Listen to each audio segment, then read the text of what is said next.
Bendiciones, hermanos. Les invito a decir nuestra confesión de fe. Mi Biblia es la palabra de Dios. Revela a Jesucristo, mi Salvador, quien nació, murió y resucitó para salvarme del pecado y condenación. Me enseña de la fe, santidad y amor, para predicar su gracia y perdón desde mi familia y congregación hacia la nación y toda la creación. Y el pueblo de Dios dice: vivo por la fe. Dios les bendiga. Un hermoso privilegio estar con ustedes una vez más, ya en esta actividad que por 2 meses hemos estado desarrollando. Sentimos nosotros la dicha de poder comunicarnos con aquellos que abren su teléfono inteligente, su tablet, su computador, y se conectan con nosotros, ya sea por la vía del Facebook, del YouTube, del Spotify. Nos sentimos alegres que podamos llegar a diversas personas en diversos lugares. Queremos llegar fundamentalmente también a los miembros de Iglesia Lluvias de Gracia Norte, aquellos que con un corazón genuino tratan de mantener comunión delante de la presencia del Señor.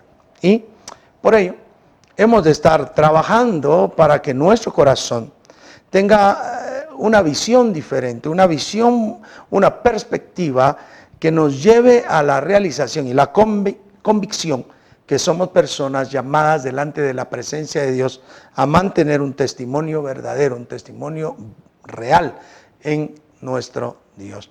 Por ello, con el ánimo de que meditemos, que nuestro corazón también sea edificado, hemos pensado en trabajar unos versos seguidos a lo que la semana pasada estábamos viendo con respecto a nuestro Señor Jesucristo y lo que nosotros debemos de hacer para que nuestro ánimo no decaiga. En aquella oportunidad hablamos que era necesario, para que no decayera nuestro ánimo, que desecháramos todo peso, toda carga de pecado que nos estaba asediando, que pusiéramos la vista en Jesucristo, el autor y consumador de nuestra fe, pero que también que lo viéramos con detenimiento, que lo analizáramos, que observáramos detenidamente al Señor Jesucristo para ver cómo Él había logrado actuar en medio de todas las tribulaciones, angustias, necesidades que Él padeció estando en la tierra. Eso lo observamos en el libro de Hebreos, Hebreos capítulo 12, y vimos los versos 1 al 3. Pero el verso 4 culmina ese segmento y a la vez le da paso al verso 5 para abrir el tema que yo quiero tratar hoy. El tema tiene que ver con aceptar la disciplina de nuestro Dios, aceptar la disciplina del Señor en nuestras vidas. Y es un tema un poquito delicado. Creo que muchas personas no han entendido la disciplina, aún en términos muy naturales. A veces los papás pensamos que disciplinar al niño, a la niña, es castigar, pegar, es sancionar. Y entonces incluso tomamos aquel texto que dice que el que ama a su hijo madruga a castigarle. También tomamos el texto que la necedad está ligada, pegada al alma del muchacho y la vara de la corrección la apartará de ella. Es decir, nuestra sociedad tomó algunos versículos con el propósito de ver un lado de la disciplina, que es el castigo. Y se fue por ese lado. Es normal escuchar a los papás que lo oyeron de sus papás y estos a la vez de los suyos, decirle a sus hijos: porque te amo, te castigo, te pego por tu bien. Y es algo que a veces resulta uno entendiendo perfectamente. Sí, los castigos muchas veces son por el bien de las personas. Pero la disciplina es el perfecto equilibrio entre el castigo y el amor. No hay disciplina verdadera si nosotros solamente castigamos. Si solo castigamos, estamos haciendo en las personas un daño a su corazón, a su alma. Si solamente les castigamos, podemos hacerlos reticentes al castigo. Generamos en ellos una capacidad, un umbral de soporte tremendo. Y en ese umbral de soporte, las personas necesitan cada vez un castigo superior, más fuerte, más rígido, para ir entendiendo. Y muchas veces pareciera que solo de esa manera se les ha enseñado. Y llegan a grandes, llegan a los trabajos y el jefe les llama la atención y ellos ya están bravos, se quieren pelear con el jefe. No son personas que puedan entender que la disciplina no solamente es castigo, es amor. El amor en la expresión genuina de darle valor al individuo, a la persona, por lo que es, por lo que representa ese individuo, no por lo que vale o por lo que hace. Cuando disciplinamos debemos de tener esa connotación, equilibrio entre el castigo, sí, pero con el amor. Estos dos conjugados nos darán una verdadera disciplina. Ahora, el tema que quiero desarrollar con ustedes tiene que ver con la disciplina, como estoy diciendo. Pero antes de entrar a ello, quiero hacer esa inflexión con la semana anterior. Y yo les dije, más adelante trataremos hasta dónde resistió Jesucristo. Señalé en la semana anterior que el mismo autor de Hebreos indicaba que por cuanto padeció Jesucristo, aprendió obediencia. Así que Cristo padecía y aprendió a obedecer. Él vino a hacer la voluntad del Padre. Y hacer la voluntad del Padre implicó sufrir de manera indescifrable, inexplicable. Y por ello quiero comenzar precisamente en ese verso 4, porque nosotros somos los que debemos seguir las huellas que Jesucristo dejó marcadas para que nosotros entremos bien a la disciplina, entremos bien en ese ánimo que no desmaya. Y entonces el verso 4 dice, porque aún no habéis resistido hasta la sangre combatiendo contra el pecado. A ver, repito. La semana pasada dijimos que para que nuestro ánimo no decaiga hasta desmayar, era necesario quitarnos el peso y el pecado que nos asedia.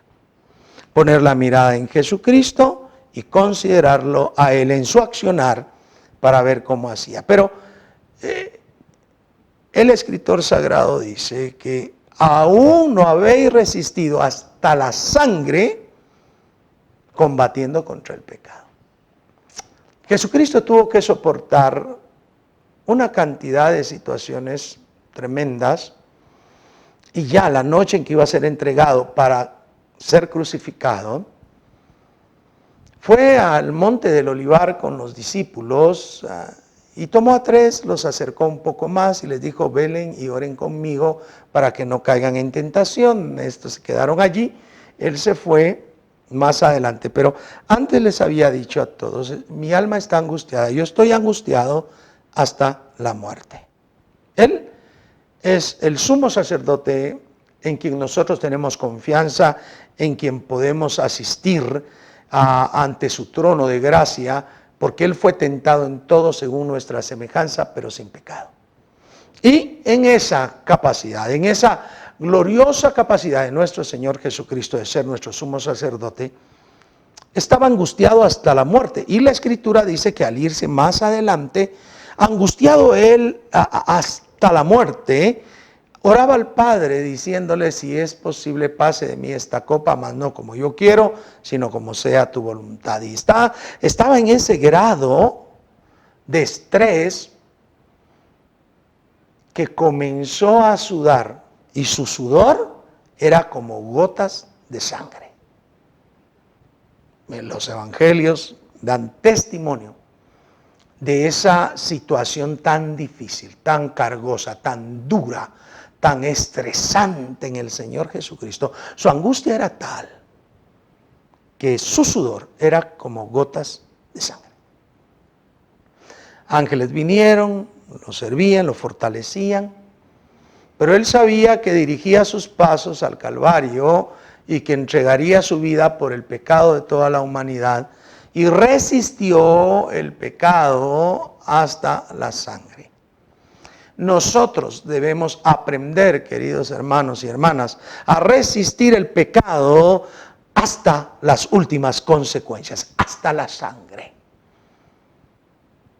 Con suma facilidad, nosotros, excusando ser humanos, nos damos licencias. Somos licenciosos con nosotros. Ay, es que ya no aguanté, ya no soporté. Yo no quería, pero ya no pude aguantar. Y el escritor sagrado, poniendo de ejemplo a Cristo y poniendo la necesidad en nosotros de desechar el pecado, de poner la mirada en Jesús y de observarlo como Él lo logra hacer, nos dice: ustedes no han resistido hasta la sangre combatiendo contra el pecado. Necesitamos manifestar una realidad de vida. No es para un pequeño remanente, y quiero decírselo en el amor de Jesús. Yo sé que muchas personas dicen: ay, el pequeño remanente de la iglesia. No hay remanente en la iglesia. No existe. El remanente de la iglesia no existe. En el pueblo de Israel, en el pueblo israelita, allí hay un remanente fiel al Señor. El cuerpo del Señor Jesucristo está integrado por todos los salvos por el sacrificio de nuestro Señor Jesucristo, quienes hemos confesado su salvación, quienes hemos confesado que Él es el centro de nuestra vida, y no hay remanente. Es un cuerpo místico. En 1 Corintios 12 se observa claramente señalar eso. En Romanos 12 también. En cuanto al cuerpo es uno y todos somos miembros los unos de los otros, unidos por las coyunturas, miembros los unos de los otros en particular. El cuerpo es uno, el cuerpo no es solo oreja, no es solo boca o nariz o cara, no. De hecho, la cabeza es Jesucristo. No hay remanente en la iglesia. ¿Se es o no se es parte de la iglesia? ¿Somos redimidos por la sangre de Jesucristo o no lo somos? Pero remanente no existe. El remanente fiel de Israel continúa buscando, continúa trabajando, pero la iglesia toda debe de estar dispuesta, lista en todos los días de su vida para el advenimiento de Jesucristo. Entonces, si me estoy dando a entender, todo ese cuerpo de Jesús, la iglesia, debemos estar resistiendo hasta la sangre. Alguien me dijo una vez, con relación al año pasado, que fue un año desordenado en las elecciones y que además hizo que multitud de líderes de las congregaciones se desvelaran como agentes de partidos políticos, metidos en las filas de partidos políticos, haciéndole propaganda a uno, haciéndole propaganda a otro. Y alguien me dijo: ¿y entonces quién es iglesia, hermano? Me dice: si estos todos, mire, ahí están metidos, hasta salieron a manifestar en contra del Tribunal Supremo Electoral, un montón de desorden. Y yo le contesté: la iglesia del Señor Jesucristo es la que está orando, la que con un corazón cargado por todo este problema que está sucediendo, le está pidiendo a Dios, está humillando delante de su presencia, clama misericordia y pide la gracia de Dios, la piedad de Dios sobre todo nuestro pueblo. Y la persona me dijo: tiene razón. Porque yo lo único que pienso es que hay que orar, hay que pedirle a Dios, y es cierto, hay cantidades de agrupaciones cristianas que van allí al Parque Central a orar a 2, 3, 10 personas, que hacen campañas de oración, son gente dedicada a buscar de Dios. Y usted y yo debemos tener una oración ferviente para resistir, para velar, para cuidar. Pero usted no es remanente. Usted no es del remanente de Israel. Usted es parte de la iglesia. Y como ya señalé en alguna de estas prédicas, la iglesia es una, está integrada por todas las personas redimidas por la sangre del Cordero, que le hemos confesado en todo el mundo, era, nación, y hay triunfantes y hay militantes. Ahí está usted, no hay remanente. Pero nosotros, en conjunto como cuerpo, hemos de estar resistiendo el pecado hasta la sangre. Ahora, esto es una antesala maravillosa, porque debemos resistir hasta la sangre el pecado. Y si Dios nos disciplina por no haber resistido, porque fracasamos en alguna situación, debemos estar totalmente abiertos a la disciplina del Señor. Entonces, la primera instancia que nosotros debemos de tener como hijos de Dios es resistir el pecado hasta la sangre. Ese es el desafío que hay en usted y que hay en mí. Soportar el pecado. Nos tiemblan las piernas, nos tiemblan las manos, nos tiembla la boca por pecar, pero debemos de permanecer firmes sin fluctuar en el llamamiento, en la salvación, en la profesión a la cual hemos sido llamados. Pero, como dice 1 Juan 1:9, que si hemos cometido pecado nosotros, si confesamos nuestro pecado, Dios es fiel y justo para perdonar nuestros pecados y limpiarnos de toda maldad. El capítulo 2 y verso 1 dice: hijitos, estas cosas os escribo para que no pequéis. Pero si pecado habéis cometido, abogado tenéis para con el Padre, a Jesucristo el Hijo.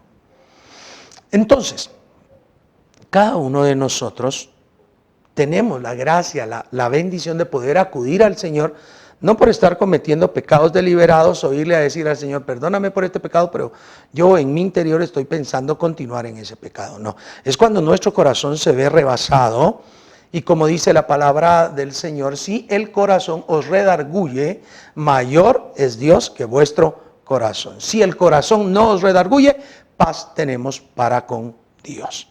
Entonces, el hecho que nosotros podamos ser redarguidos por el Espíritu Santo es una esencial forma de manifestarnos ya Dios, esa relación de padre e hijo que nosotros tenemos con el Todopoderoso.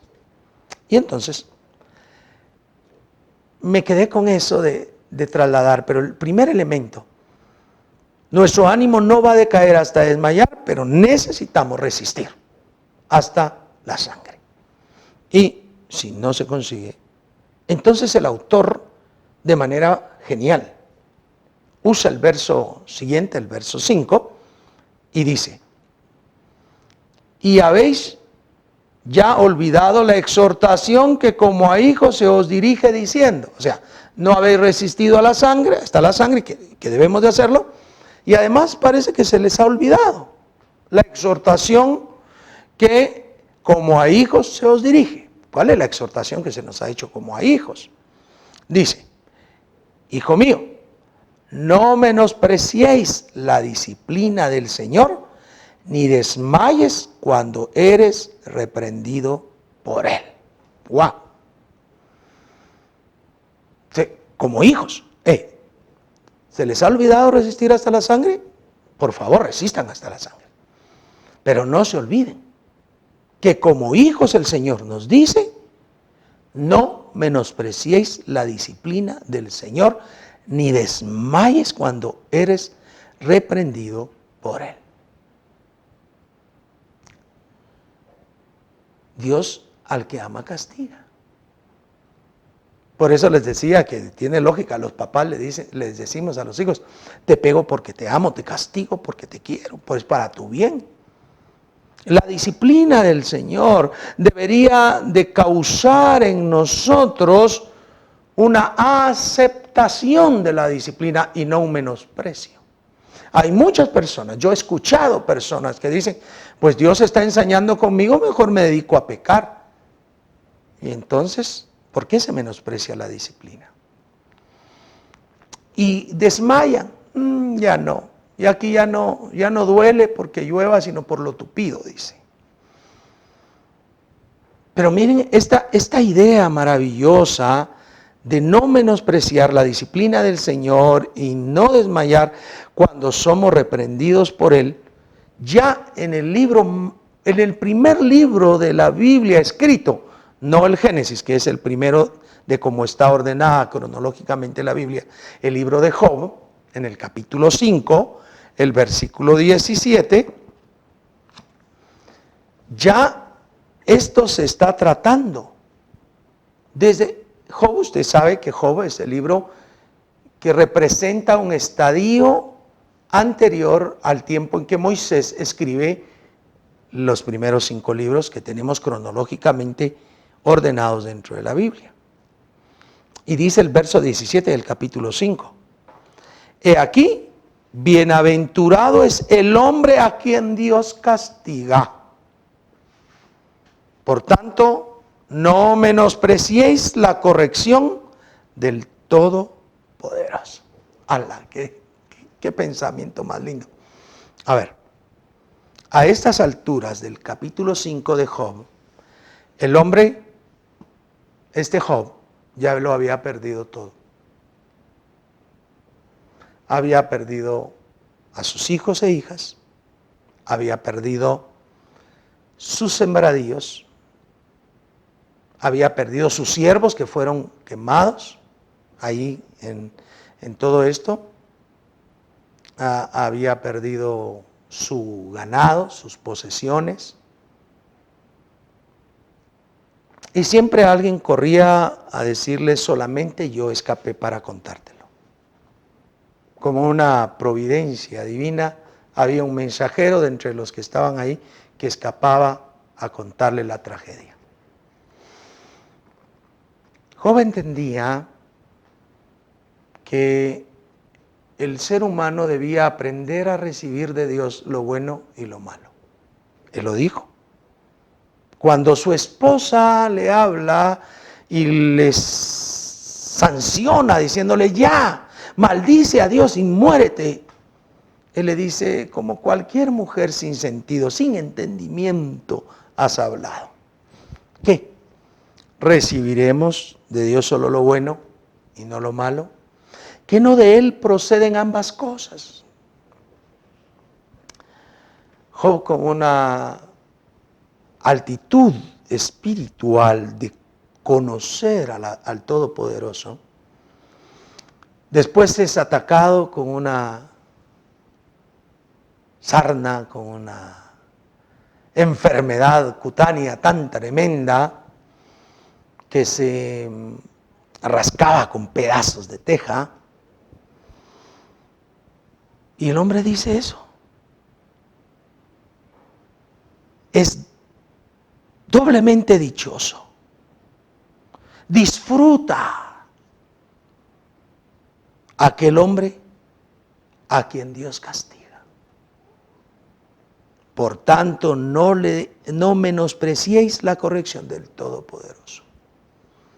Acepta la reprensión de Dios, el castigo de Dios.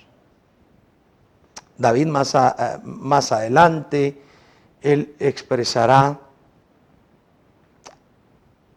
que es bienaventurado el hombre a quien Dios no inculpa de pecado. Pero este hombre está diciendo: es bienaventurado el hombre a quien Dios castiga. Bienaventurado el que no es inculpado de pecado, el que tiene el perdón de Dios. Castigo y amor en la palabra de Dios, equilibrio de eso. Nosotros debemos aprender a recibir la reprensión de Dios, el castigo de Dios. ¿Y sabe por qué nos cuesta a veces? Porque de jóvenes, muchos, fuimos rebeldes a la voz de nuestros padres.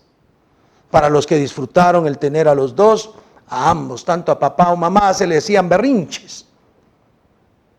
los que no disfrutamos tener a ambos, sino solo a uno de los dos, a ese, ya fuera el padre o la madre, a ese pobre o esa pobre mujer, les hacíamos problemas, como decía, recuerdo yo mi mamá, decía, me están sacando canas verdes.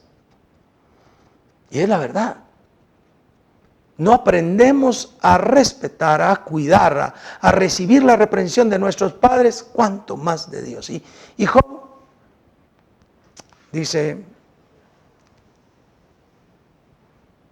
es dichoso el que Dios lo castiga. Es dichoso, es bienaventurado, doblemente dichoso, y no se debe de menospreciar el castigo del Todopoderoso. Así dice aquí, ni desmayes cuando eres reprendido por Él. El proverbista, en capítulo 3, verso 11, Proverbios, capítulo 3, verso 11,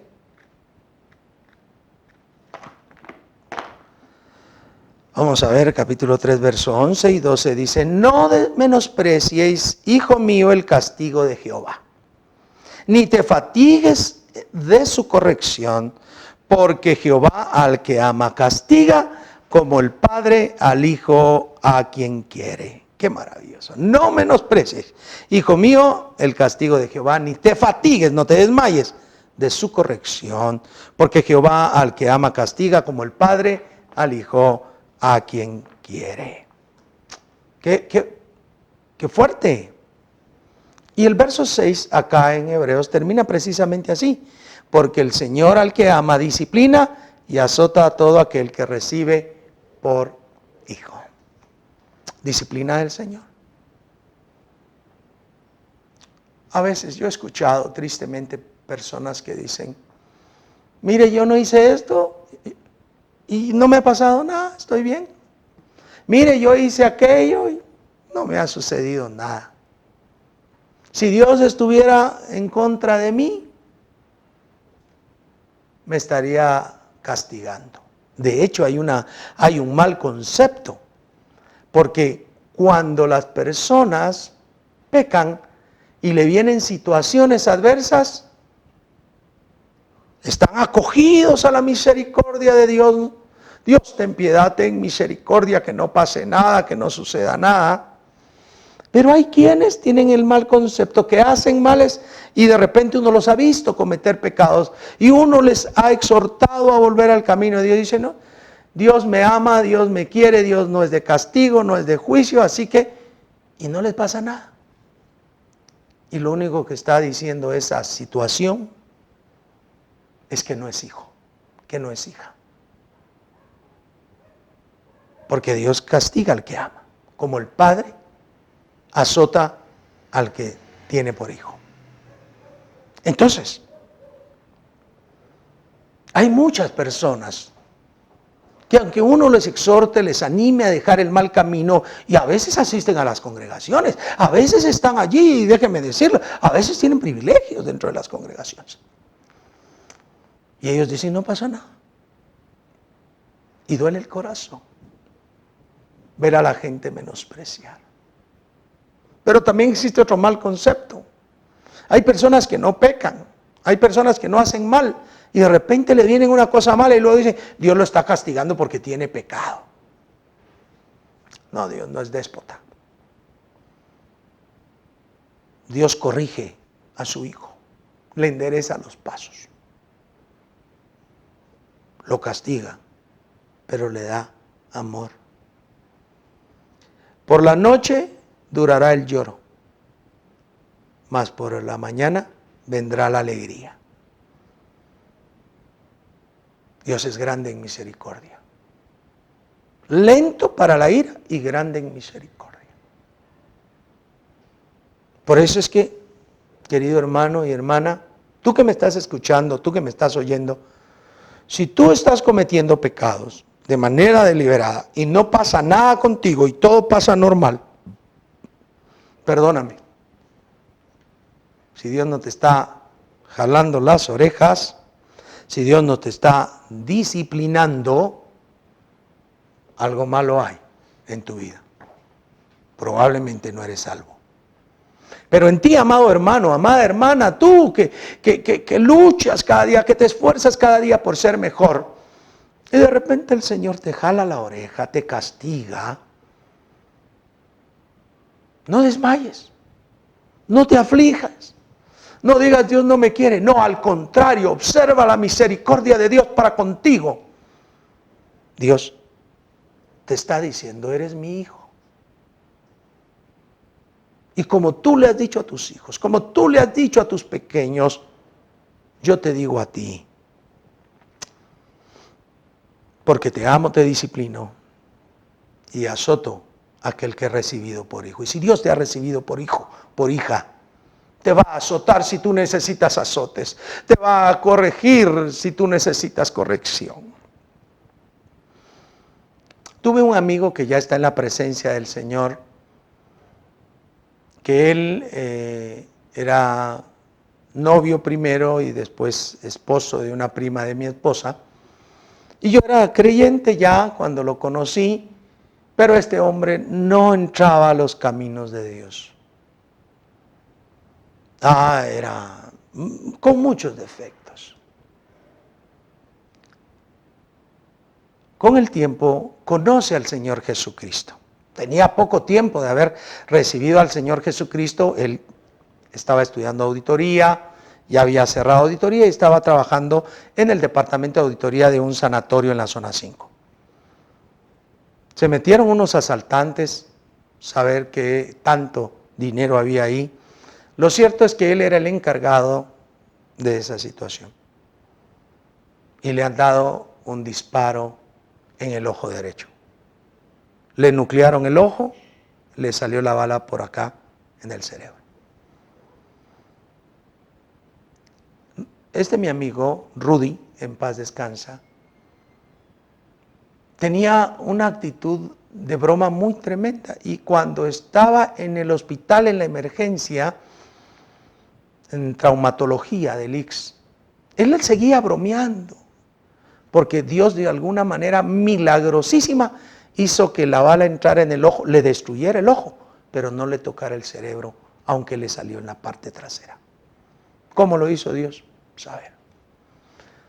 Lo cierto es que con el tiempo él ya se está recuperando de esta situación cuando su mamá, que vivía en Izabal, en Morales, venía en el autobús y el autobús sufre un tremendo accidente y la mamá de él muere en el accidente. Todavía no estaba totalmente recuperado de eso. Y entonces cuando nosotros le dimos el pésame, estuvimos con él fortaleciéndolo, se apartó conmigo y me dice, Juanma, ¿por qué me está pasando esto? Cuando yo no tenía a Dios, hacía de todo y no me pasaba nada. Porque ahora que me convertí, me están pasando cosas una tras otra, todas malas. ¿Qué es lo que pasa conmigo? Y le habían pasado otras cosas. Y yo le dije, lo que pasa es que hay que cambiarte mucho. Por eso te están pasando cosas. Y ciertamente él cambió. Aquella persona conflictiva, llena de cosas, cambió. No era perfecto, pero fue una persona que entendió el amor de Dios y comenzó a vivir de otra manera. Llegó a ser anciano de una congregación y cuando yo lo vi estaba bien con su familia, estaba integrado porque al fin había encontrado a Jesucristo. Después partió con el Señor, muchos años después, y me queda a mí en el corazón, si Dios nos castiga, es porque nos ama. Si Dios te castiga, es porque te ama. No menosprecies el castigo del Señor, ni desmayes porque Él lo hace. Acéptalo y dale gracias, porque eres bienaventurado. Quisiera orar por ti. Quisiera orar para que el nombre del Señor se glorifique en tu vida. Padre, en el nombre poderoso de Jesús, te estoy pidiendo por toda la audiencia, por todos los que escuchan y todos los que están viendo, que tu mano de amor y misericordia sea sobre cada uno de nosotros. Ayúdanos a discernir cuando estamos siendo corregidos por ti, oh Dios, cuando estamos siendo castigados por ti, reprendidos por ti, azotados por ti, Señor. Pero que sintamos en nuestro corazón fuerza, energía, vitalidad, que no haya desmayo y que podamos por ello resistir hasta la sangre del pecado, combatiendo en contra del pecado. Bendigo a todos y gracias por escuchar la oración. En el nombre poderoso de Jesús, amén y amén. Bien, esperamos que Dios, a través de esta apertura de la palabra del Señor y su explicación, nos hable en algo. Estamos todavía confinados y lo que sabemos es que Dios quiere que hagamos algo. Dios quiere que ayudes a la salvación, que ayudes a la predicación del Evangelio. Eres un instrumento de Él. Que la mano de Dios esté sobre ti. Que Dios te bendiga, que Dios te guarde, que el rostro de Él ilumine tu vida y te levante para gloria de su nombre. Dios te bendiga, Dios te guarde.